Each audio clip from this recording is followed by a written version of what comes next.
అమ్మమ్మ ఎన్నో వేస్తున్నా ఉల్లిగడ్డ కోస్తున్నా, బాగా ఘాటు ఉంది. కాటున్నా ఏం curry? Chicken curry. Chicken curry. Chicken తింటావా నువ్వు? చికెన్ ఇష్టం కదా నీకు? నాకు ఇష్టం చికెన్. మ్యాగీ ఇష్టం నాకు. మ్యాగీ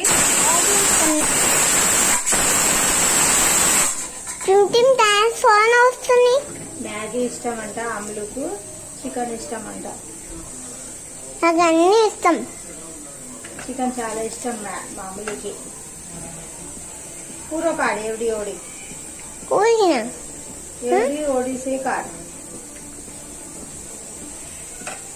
एवढी भी काट तू लेता काय तू